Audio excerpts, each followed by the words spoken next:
amis, c'est Isa, comment ça va? Je suis heureuse de vous retrouver, je recommence la vidéo pour la deuxième fois. Parce que je l'ai commencé la première fois, elle a filmé pendant 5 minutes, et après elle s'est éteinte, et je ne sais pas pourquoi, elle n'a pas redémarré. Alors que normalement, elle est censée filmer pour au moins 40 minutes, et puis quand elle s'éteint, elle redémarre automatiquement. Alors je ne sais pas ce qui s'est passé. Je ne sais pas, Kezako, qu'est-ce que c'est le problème? J'en sais rien, je comprends pas. Enfin bref, donc du coup j'ai intérêt à garder l'œil, parce que moi j'avais commencé le tirage, j'avais commencé à vous parler de cette fameuse impératrice qu'on va étudier aujourd'hui, et je dois tout recommencer. Ah, bon, alors je recommence les amis, donc... Aujourd'hui, nous allons passer à l'arcane numéro 3 des arcanes majeures, qui est l'arcane de l'impératrice. Afin d'étudier cet arcane, comme d'habitude, j'ai choisi 3 tarots au pif, c'est-à-dire que j'ai pris les 3 qui me venaient dans les mains en premier. Le premier qui m'est venu sous la main, c'est le Morgan Greer.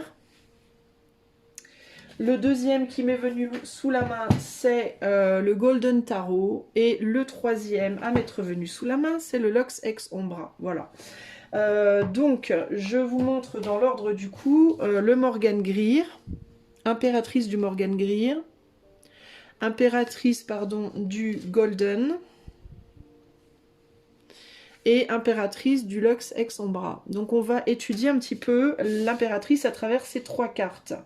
Alors l'impératrice, de manière générale, elle représente la mère nourricière, l'épouse, la femme, la personne qui est souveraine émotionnellement, qui nourrit les autres, mais qui aussi se nourrit elle-même, qui a cette sagesse, cette créativité intérieure et la capacité de mettre en œuvre les idées d'autrui, la capacité, on va dire, concrète, technique, pragmatique et créative et dans la 3D, dans le matériel, elle a la capacité de matérialiser les rêves et les idées, ses rêves et ses idées à elle, et évidemment, et aussi celles des autres, d'aider les autres à le faire.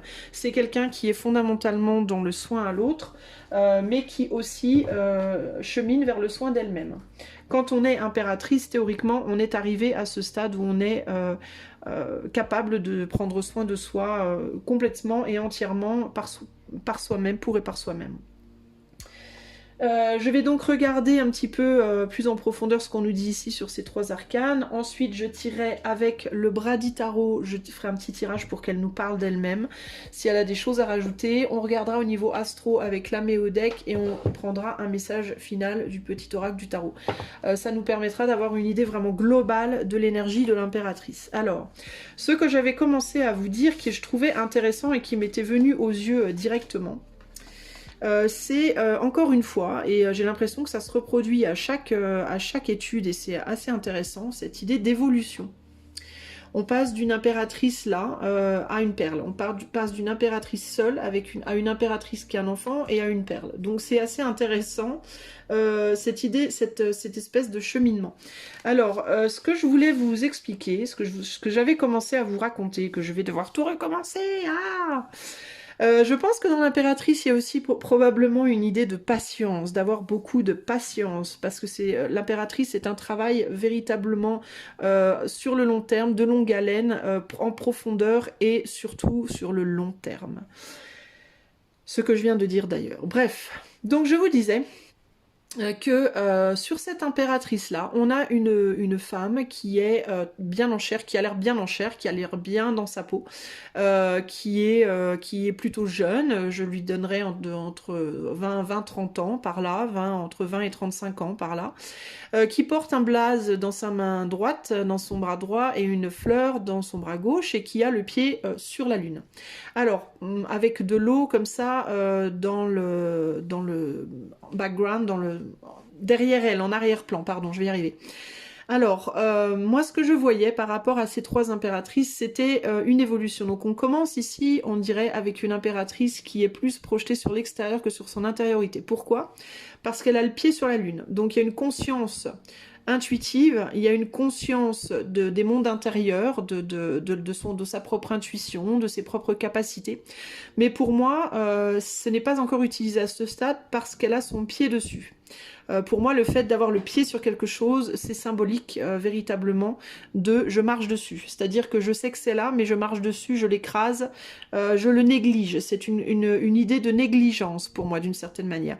Alors je sais que symboliquement, pour les personnes qui ont étudié le tarot par les ordres tels que la Golden Dawn, la Rose Croix, etc. Les personnes qui font vraiment des études poussées du tarot en termes de symbologie. Il y a sûrement un autre symbole au fait d'avoir le pied gauche comme ça sur la lune posée. Mais moi, c'est comme ça que je comprends la chose.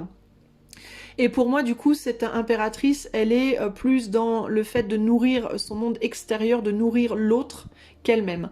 Il y a un certain déni de soi ici pour moi sur cette figure-là. Il y a l'idée de je m'occupe beaucoup des autres, je nourris beaucoup les autres, je m'occupe de mes amis, je m'occupe du monde extérieur, je m'occupe de ma famille, mais je ne m'occupe pas vraiment de moi et je n'ai pas encore projeté extérieurement dans la matière ma créativité, mon monde intérieur qui pourtant est bien présent, qui est bien là, mes capacités sont là, mais je ne les ai pas encore complètement reconnues et je ne les ai pas encore véritablement manifestées.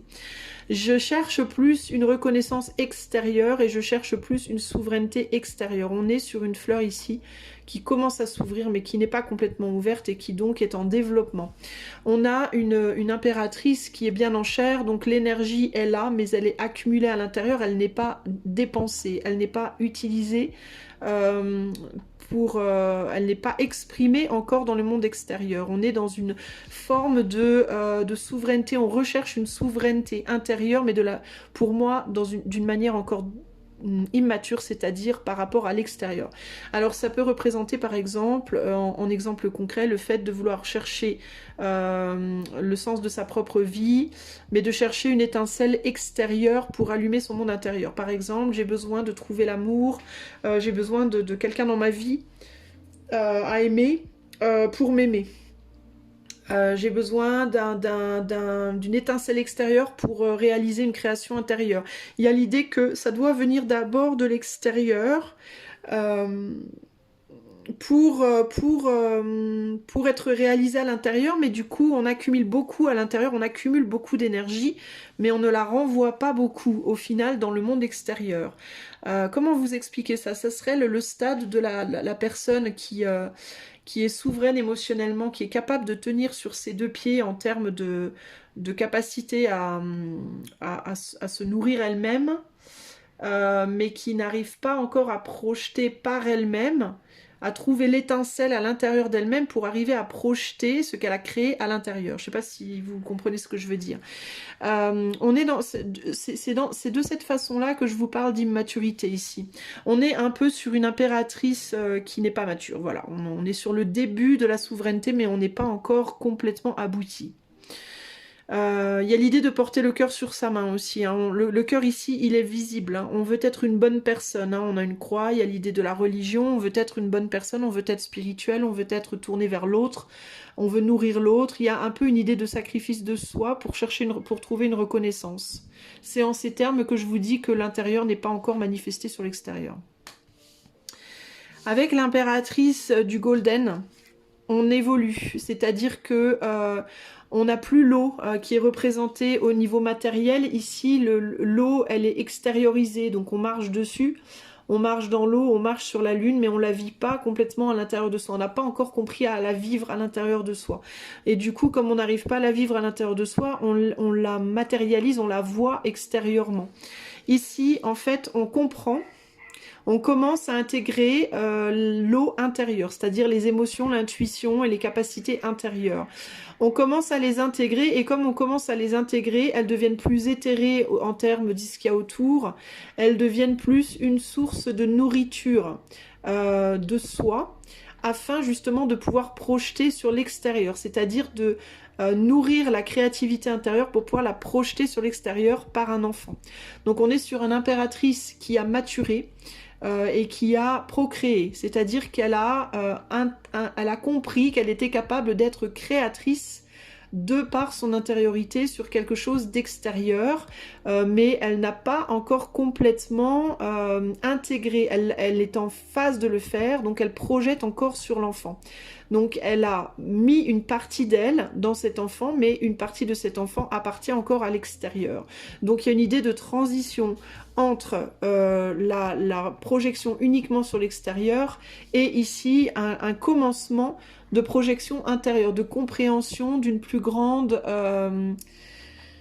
une plus grande vision de soi-même qu'en termes de physicalité et de projection matérielle, entre guillemets.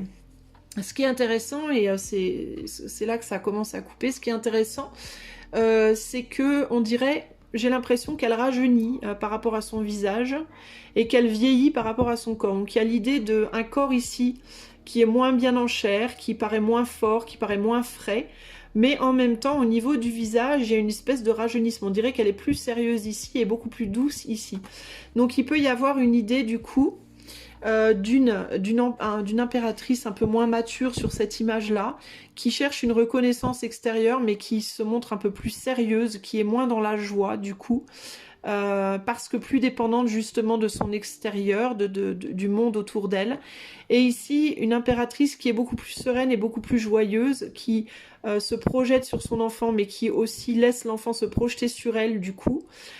Et qui est moins en attente de quelque chose de son environnement et qui du coup est moins sérieuse et beaucoup plus légère en termes de ce qu'elle projette extérieurement et plus légère aussi peut-être à l'intérieur.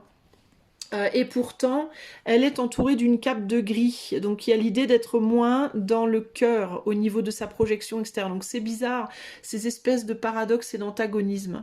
C'est comme si elle avait tout donné dans cet enfant et qu'elle ait plus grand-chose à donner, qu'elle ait le sentiment, en tout cas, de plus pouvoir donner grand-chose avec ce gris-là. D'avoir déjà à donner des fruits, d'avoir déjà apporté en fait. C'est comme s'il y avait un sentiment de je suis mère maintenant, j'ai contribué, j'ai donné, j'ai plus grand chose à donner, mais je suis quand même sereine.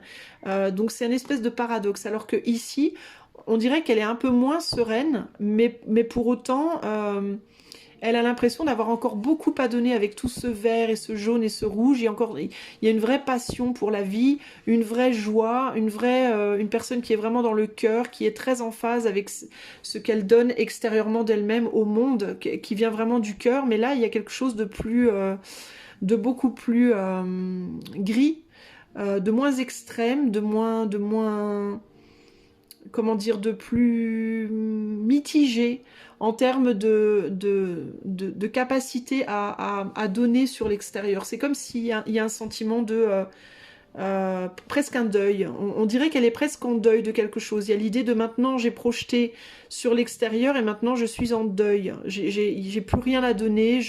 Mon corps a été utilisé, mon corps a été abîmé. J'ai encore cette jeunesse de façade, mais intérieurement je me sens un peu entre guillemets lessivée.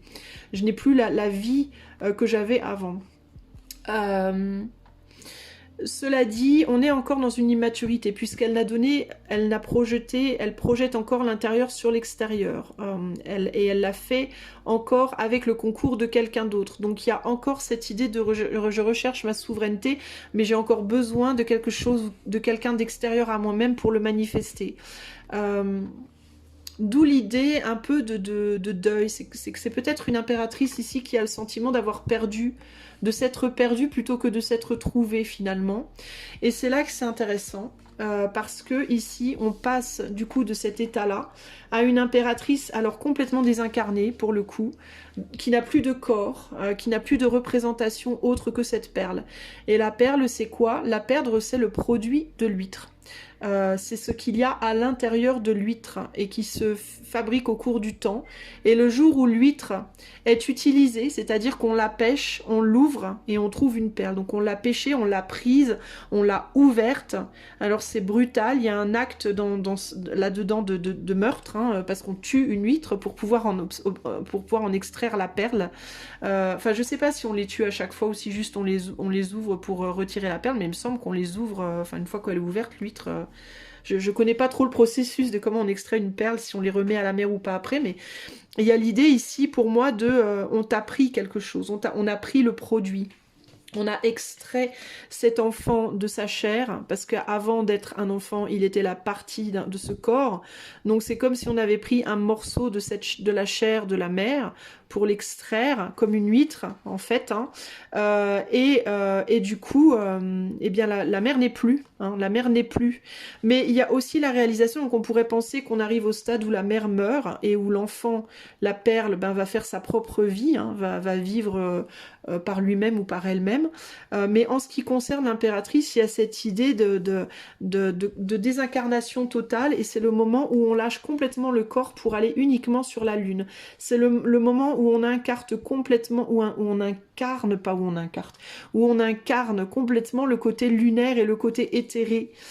Où la spiritualité ne prend la place majeure et où le corps, la représentation extérieure ne compte plus du tout. On n'est plus que sur une représentation intériorisée, on n'est plus que sur une transformation radicale pour lâcher complètement le matériel et pour aller vers l'immatériel. On a une araignée ici. Alors l'araignée, ben, elle fait quoi? Ben, elle tisse sa toile. Alors ça peut parler, moi ça me fait penser aux trois Nornes, le destin, parce que les trois Nornes, c'est de la mythologie nordique, tissent le fil du temps. Il me semble que c'est ça, le fil d'une vie, le fil du destin en fait. Comme l'araignée tisse son fil de soi. Donc il y a l'idée peut-être ici du destin et de réalisation d'atteindre un but où on est tellement...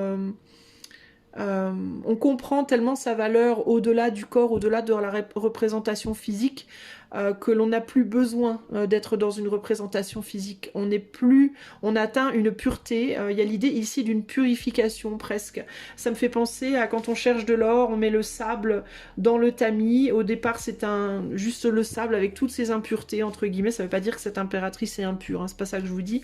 Mais c'est que du sable, un bloc de sable, on ne voit pas du tout ce qu'il y a à l'intérieur. Et puis, au fur et à mesure qu'on tamise, on commence à voir... l'or hein, qui sort de la terre, donc l'or qui s'extrait de la terre, et puis avec le travail ensuite que l'on fait sur cet or, on arrive à un vrai beau lingot bien fait, bien moulé, bien brillant, etc. Ou pareil avec les diamants, enfin peu importe le fait de polir le diamant qui à la base ressemble à un caillou, vulgaire caillou, puis qui finit par quelque chose d'extrêmement brillant. Il y a l'idée ici d'être complètement illuminé hein, par quelque chose, par la lumière en fait, hein, de mettre la lumière sur la vraie valeur. Donc il y a une idée ici d'un cheminement intérieur très fort, très profond, mais aussi très long terme de la femme, du féminin déjà à la base, hein, le processus d'évolution et de maturation de la femme, de la jeune femme qui donc arrive à la puberté, qui commence à se découvrir en tant que femme et qui commence à découvrir son pouvoir, qui devient mère par la suite pour les femmes qui peuvent devenir mères, et puis après qui donne le fruit et qui s'oublie au profit du fruit qu'elle a donné, mais qui dans cet oubli, finalement, dans cet oubli de soi, découvre sa valeur profonde en réalité, découvre son vrai trésor, ses vrais trésors, et qui du coup comprend que à travers cette profondeur, ces trésors des profondeurs, en fait que c'est le cœur de ce qu'elle est en réalité, et qu'elle n'a pas du tout diminué en valeur, mais que au contraire elle a pris en valeur.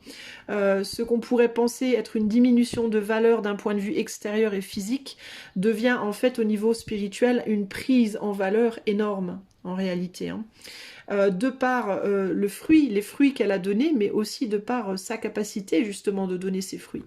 Donc c'est une très belle évolution et je pense que ça nous résume bien l'impératrice. On va maintenant utiliser un autre tarot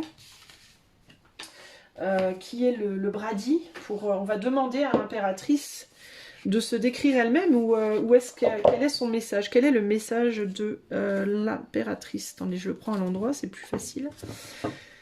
Quel est le message de l'impératrice? Qui est l'impératrice? Est-ce qu'il y a quelque chose que j'ai oublié qu'on chercherait à me dire? Enfin, c'est une carte vraiment de profondeur pour moi du coup, et d'apprentissage, de connaissance de soi, mais sur un point de vue véritablement intérieur, qui ne se résume pas à devenir mère, qui ne se résume pas à prendre soin de l'autre, mais qui... c'est un vrai comment on dit, parcours initiatique intérieur au niveau spirituel. Tout comme il y a un parcours initiatique à faire au niveau physique par l'empereur, au niveau de sa représentation extérieure qu'on verra du coup sur la prochaine étude. Mais c'est vraiment pour moi la représentation du parcours initiatique intérieur et notamment celui de la femme, du féminin, de la polarité féminine. Qu'est-ce que je n'ai pas vu ou qu'est-ce que cette impératrice nous dit aujourd'hui? On va voir. Je continue à surveiller ma caméra, j'espère que ça ne va pas recouper. Alors, on a la tempérance, le départ, le fils de Pentacle, ou de Racine, le jugement, l'envie et les amoureux. Alors, je vais me concentrer 2 secondes sur ce que j'ai devant moi. Déjà, avec la tempérance du jugement, il y a bien cette idée d'être capable de juger les 2 côtés de la pièce, d'être capable de voir la vérité des 2 côtés. Donc la vérité de la vie, la vérité de la mort, la vérité du bien, la vérité du mal, la vérité de la lumière et la vérité de l'ombre. D'avoir un jugement éclairé, mais tempéré sur les 2 côtés. C'est une recherche pour moi, c'est une véritable recherche d'équilibre intérieur, véritablement d'équilibre intérieur en soi, d'équilibre intérieur aussi autour de soi. On a un 8 de coupe, donc le fait de laisser derrière laisser derrière le côté superficiel. C'est un apprentissage, c'est une initiation à l'art de se couper d'une forme de superficialité, c'est-à-dire du masculin finalement, hein, de l'empereur finalement, de la représentation matérielle de soi, mais pas pour se sacrifier physiquement, mais pour justement pouvoir enfin accéder à cette représentation intérieure, mature, et cette auto-valorisation de soi en tant que femme, en termes de ce qu'on peut donner comme fruit intérieur et de la valeur que ça a, d'être capable de faire ça. Pas seulement la valeur que nos enfants ont, mais la valeur que l'on a d'avoir pu les mettre au monde. La valeur que l'on a d'avoir ces capacités-là. Une compréhension de ça, mais une compréhension profonde, c'est-à-dire qui ne soit pas uniquement en termes de ouais, c'est cool d'être une femme, vous pouvez être mère, etc. C'est génial.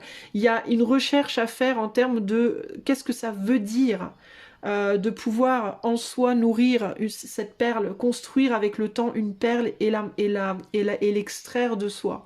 Il y a quelque chose de beaucoup plus profond à ça que moi, Isalouine, je peux pas vous dire parce que moi je suis encore sur ce cheminement personnellement. Peut-être que je pourrais vous le dire quand j'aurai 80 ans et que peut-être je l'aurai compris à ce moment-là. Mais il y a cette idée d'être capable de renaître à soi-même en fait peut-être, mais renaître à soi-même en termes, mais d'une manière différente, c'est-à-dire pas nécessairement en termes de ce qu'on va projeter dans la matière, mais en termes de ce qu'on va amener comme sagesse finalement, de par ce qu'on a vécu intérieurement. Ici avec le fils de Racine, il y a l'idée de quelque chose qui est enterré comme ça, et avec les amoureux, il y a une idée de choix. Qu'est-ce qu'elle nous dit cette carte des amoureux ? On a des cigognes qui se battent avec un aigle. Donc il y a l'idée de la cigogne, c'est l'animal qui apporte l'enfant justement, c'est l'animal qui trouve la perle. Et l'aigle, c'est la liberté, le fait de vouloir être libre. Alors peut-être une idée de libération de soi, de par la libération de l'enfant justement, de par l'extraction de l'enfant, l'extraction de la perle.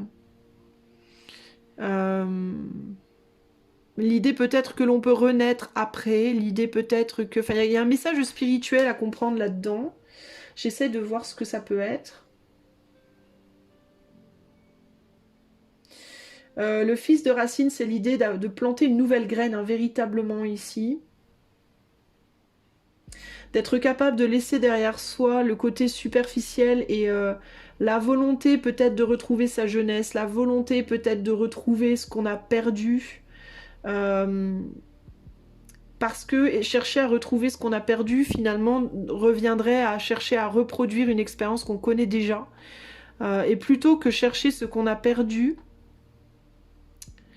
peut-être aller plus loin, plus en profondeur en soi pour comprendre que l'on peut quitter ce qu'on a perdu et trouver en soi quelque chose de radicalement nouveau que l'on n'a pas connu avant en fait. C'est ce cheminement de devoir donner naissance, donner la vie, et puis ne pas vouloir retourner en arrière, mais vouloir au contraire aller de l'avant. La liberté peut être justement ce qui peut nous donner envie, nous amener cette envie de retourner en arrière. Le fait d'avoir perdu cette liberté. Quand on devient mère et qu'on doit s'occuper d'un enfant, on perd sa liberté, d'une certaine manière. On peut plus faire ce qu'on veut comme on veut quand on veut. Sous peine de ne pas pouvoir élever cet enfant, de ne pas pouvoir transformer cet enfant en perle. Et du coup aussi, sous peine de ne pas pouvoir se transformer soi-même en perle. C'est comme si ici on nous disait, il faut accepter ce sacrifice, et comprendre que dans ce sacrifice, il y a en fait un nouveau chemin. Il y a un nouveau chemin que peut-être on ne voit pas. Euh, on peut choisir de retourner en arrière par envie de retrouver ce qu'on a perdu, ce qu'on a laissé derrière soi à contre-cœur, ou alors on peut choisir d'aller de l'avant. Daughter of Feathers. Vers une nouvelle intelligence, une nouvelle façon de voir les choses, une nouvelle vision, une nouvelle compréhension, une nouvelle jeunesse en réalité, mais beaucoup plus intérieure qu'extérieure. C'est-à-dire que il s'agit pas de retourner faire la fête, se saouler avec les copines le soir, etc. Mais enfin, ça peut passer par ça, mais c'est pas vraiment le but. Le but, c'est de retrouver une nouvelle jeunesse, mais intérieure et pas, enfin, plus intérieure qu'extérieure, en fait. Euh, Peut-être être capable de se nourrir soi-même et de faire naître toutes ces nouvelles créations, tous ces nouveaux projets à l'intérieur de soi plutôt que par l'extérieur. Par exemple, mettre au monde un enfant et ne pas attendre qu'une personne extérieure vienne rallumer votre désir physique, par exemple. Mais d'apprendre au contraire, plutôt que d'aller vers cette, entre guillemets, facilité de vous retourner chercher quelqu'un pour rallumer votre désir physique, ou de compter sur votre mari pour le faire, apprendre plutôt à l'allumer vous-même, à partir de rien en fait. Il y a cette idée que vous êtes une femme, vous rencontrez un homme, vous faites un enfant, et ça, tout ça c'est matériel. C'est comme si on me disait, le cheminement de l'impératrice, c'est au final d'arriver à n'être plus que vous, et créer pour vous-même et par vous-même ce nouvel enfant qui ne sera plus matériel mais éthéré. Comment vous expliquer il y a des animaux qui sont hermaphrodites, je crois, et qui sont capables de... Enfin, je sais plus quels animaux sont capables de se rendre enceintes tout seuls, en fait.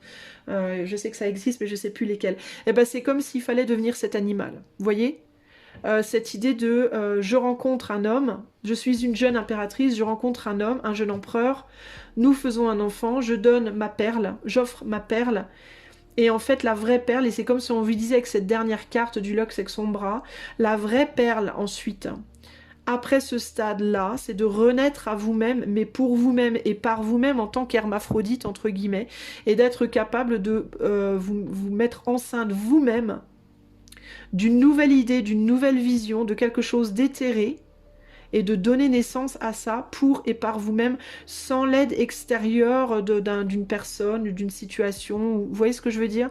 Et je crois que c'est la phase la plus difficile, c'est ça.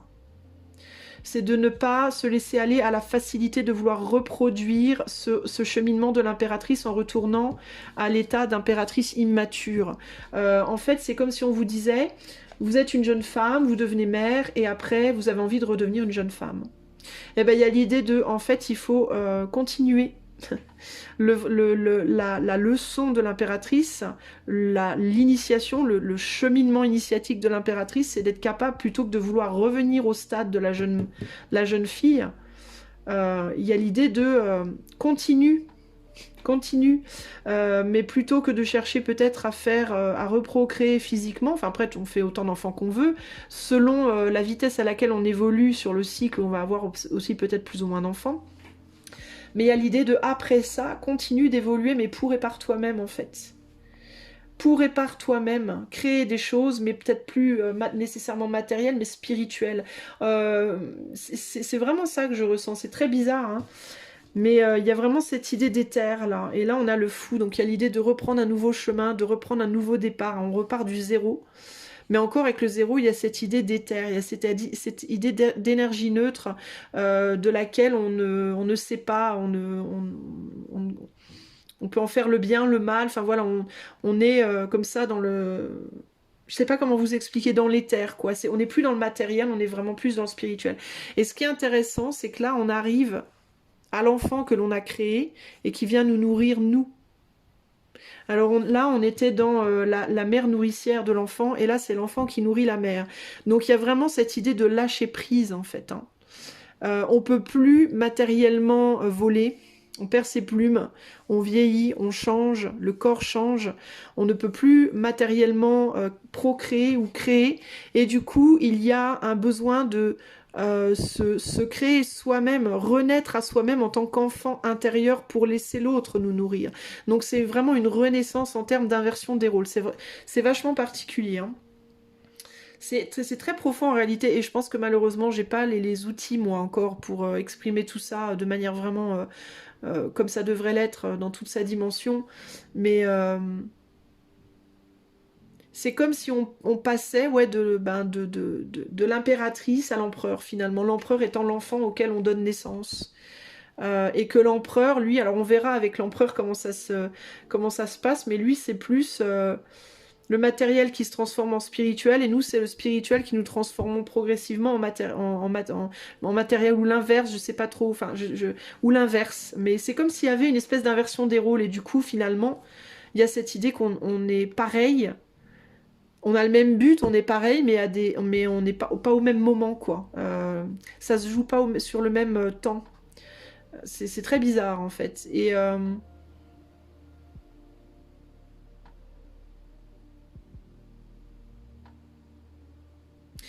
cet oiseau, il est surélevé aussi par rapport à elle, par rapport à la mère, là, ou au père. Mais c'est intéressant parce qu'il y a vraiment cette idée que finalement l'enfant devient plus grand, est plus grand que le parent, là. Peut-être cette acceptation aussi de laisser ce que l'on a donné au monde évoluer. Et se concentrer sur une évolution, sur un nouveau départ, mais un nouveau départ véritablement intériorisé et plus du tout extériorisé. C'est vraiment ça que j'y vois moi ici. Alors pour les femmes évidemment qui ne peuvent pas avoir d'enfants, on va parler de tout ce que vous pouvez faire en termes d'enfants. Bah je sais pas moi, si vous adoptez un animal, ou si vous et que vous vous investissez pour un animal, ou vous vous investissez dans un business, ou n'importe quel autre type de création. Mais qui est une représentation extérieure à vous-même, pour après passer à une nouvelle vie, mais intérieure. C'est comme si il y avait cette idée d'évoluer vers une nouvelle liberté, mais une liberté intériorisée, plutôt qu'une liberté extériorisée. Vous voyez ce que je veux dire ? Donc c'est assez c'est très profond en fait, et c'est difficile parce que je suis moi sur mon parcours d'impératrice en tant que femme, et j'en suis loin d'être à la perle encore, donc c'est difficile pour moi de vous parler de ce stade-là, alors que j'y suis pas encore moi-même. Je peux le faire que par les cartes que j'ai devant moi, mais je pense comprendre ce qu'on essaie de me dire ici, mais c'est assez profond quand même, hein, comme truc, mais bon en même temps c'est le tarot. On va demander à la méodec. Au niveau astrologique, qu'est-ce qu'on peut me dire de l'inspiratrice? De l'inspiratrice.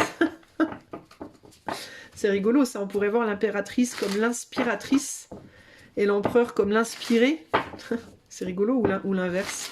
Encore une fois, on pourrait finalement, selon l'angle sous lequel on se place, on pourrait voir les deux, chez les deux. Mais c'est comme si on pouvait voir les deux chez les deux, mais qu'il fallait quand même cette séparation pour justement suivre cette initiation, d'une certaine manière. C'est comme si les deux mergeaient tout de suite, on ne pourrait pas vivre cette initiation.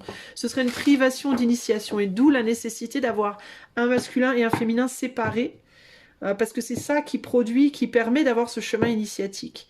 Si les deux sont tout de suite l'un en l'autre, on l'a plus. Ça annule le chemin initiatique. D'où l'intérêt de la dualité et du masculin et féminin. Pour les personnes qui se demandent à quoi sert la dualité et à quoi sert le masculin et féminin séparés, je pense que c'est un chemin initiatique pour une compréhension, pour pouvoir créer des perles extérieures et intérieures. Et sans ça, on peut pas en fait. Tout simplement. En fait, on crée une perle quand même, mais on n'a pas ce chemin initiatique de compréhension et d'enrichissement intérieur. Donc c'est dommage, finalement. On peut créer des perles intérieures, extérieures, mais finalement pas intérieures. Parce que la perle intérieure, c'est précisément ce qu'on obtient de ce chemin. Alors, qu'est-ce que nous dit, qu'est-ce que c'est l'impératrice en termes d'astrologie? Alors, on a le trigone 120 degrés, acquis, ressources, talent, fluidité, expansion, harmonieuse. On va regarder après. Hein. On a la balance, cardinal, commencer, initier, ouvrir les portes. Et on a la maison 5 avec le lion, créativité, enfant, amour, loisir, plaisir. C'est intéressant tout ça. Alors, qu'est-ce qu'on nous dit ici? On a Mars, donc l'action. L'action d'acquérir, bah ça c'est plus, ça parle plus de l'extérieur, du coup d'acquérir des ressources, un talent, une fluidité, et de pouvoir s'exprimer dans le monde extérieur. On est sur le degré 120, donc on nous parle du moi, de la dualité et de l'énergie neutre. Donc qu'est-ce qu'on fait avec le soi face à l'empereur, l'autre, et puis ce qui peut en être. Donc on est vraiment sur le côté... là on est sur de l'air, je crois. Non, c'est du... attends, non, c'est du feu, ce symbole-là. On est sur du feu, donc on est vraiment sur la représentation extérieure et la vie vécue sur l'extérieur, comme ça, ce qu'on nourrit extérieurement à soi, finalement. Ici, on est du coup sur le cardinal, la balance. Donc la balance, on est entre deux, donc en phase de transition. Commencer, initier, ouvrir les portes. Donc ici, on est plus sur l'ouverture des portes de l'intérieur, pour moi, sur l'intérieur plutôt. On est sur le Capricorne, la Balance, le Bélier, le Cancer. Le fait de s'imposer tout en trouvant son équilibre, tout en nourrissant soi-même et les autres, en se confrontant aussi à une forme de jeunesse, une forme d'immaturité. Donc essayer de trouver sa stabilité par rapport à une immaturité de l'impératrice et pour aller vers une maturité par un processus justement d'initiation, hein, d'initiation avec le cardinal ici. Et là, on a le lion. Donc le lion, c'est la sagesse, hein, c'est la maîtrise, la sagesse, la projection de la maîtrise et de la sagesse qu'on a acquis durant cette initiation. La maison 5, donc c'est l'élévation. Le 5, c'est le 4. Donc ce qu'on a construit, les fondations posées. On a construit, on a consolidé sa maison, on a construit son foyer. Et là, avec le 5e élément, on s'élève. On perturbe cet état des choses pour s'élever vers quelque chose de supérieur. On crée quelque chose de nouveau. On a les enfants, par les enfants. Ça peut être donc par l'enfant qu'on a mis, ou les enfants qu'on a mis au monde, ou l'animal qu'on a adopté, ou le business qu'on a commencé, dans lequel on s'est investi. L'amour, le loisir et les plaisirs. Donc il y a l'idée peut-être de retrouver l'amour, les loisirs et les plaisirs pour justement pouvoir donner naissance à cette perle intérieure. Plus pour une réalisation extérieure ce coup-là, mais pour une réalisation intérieure de soi. Pour soi, par soi-même. Pour soi-même et par soi-même. De se laisser aussi peut-être nourrir par les autres plutôt que de donner. On donne et après on se laisse recevoir. On fait sa transition où l'on donne un morceau de soi et on reçoit un petit peu. Et là, on va vers uniquement, là, on part de uniquement donner sans savoir recevoir, avec l'impératrice qui vient de mettre au monde son enfant ou sa projection extérieure, sa création extérieure. On apprend à équilibrer le don et le fait de donner et recevoir. Et à la fin, on ne fait que recevoir la perle. On est désincarné et on ne fait que recevoir. On ne donne plus, on reçoit uniquement. Donc il y a vraiment un beau processus comme ça, initiatique de l'évolution de l'impératrice. C'est très chouette en fait. Hein. Alors pour terminer, on va demander le message de l'impératrice pour nous aujourd'hui. Oups. Qu'est-ce que l'impératrice a à nous dire aujourd'hui? Oups. Peut-être qu'on peut la laisser nous parler d'elle-même. Attendez, j'ai perdu une carte qui est tombée. Où est-ce qu'elle est partie? Alors, qu'est-ce qu'elle veut nous dire, cette impératrice? Qu'est-ce qu'elle veut nous dire d'elle-même?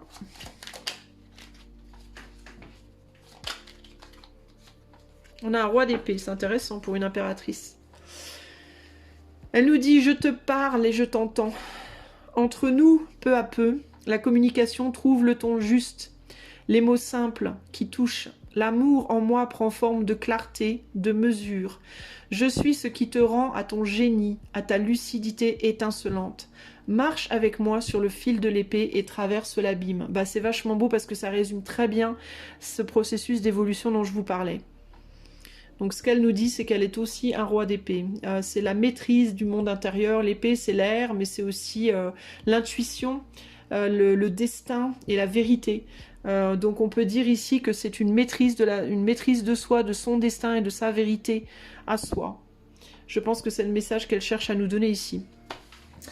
Voilà les amis pour cette étude de l'impératrice, j'espère que ça vous aura plu, n'hésitez pas à commenter si ça vous plaît évidemment, si vous avez des questions par rapport à cette carte ou à sa signification, des questions ou d'autres éléments à apporter, je vous invite à le faire, je serai ravie d'essayer d'y répondre, et puis si vous avez de la sagesse à partager avec moi, n'hésitez pas à le faire aussi, parce que moi aussi j'apprends, c'est pour ça que je fais ces études, hein. Je les partage avec vous ces études, mais je les fais d'abord, surtout pour moi, pour mon évolution personnelle, surtout que d'autant plus que là, pour le coup, l'impératrice, je suis en plein dedans, étant maman de deux petits jumeaux, donc ça parle aussi de mon évolution à moi.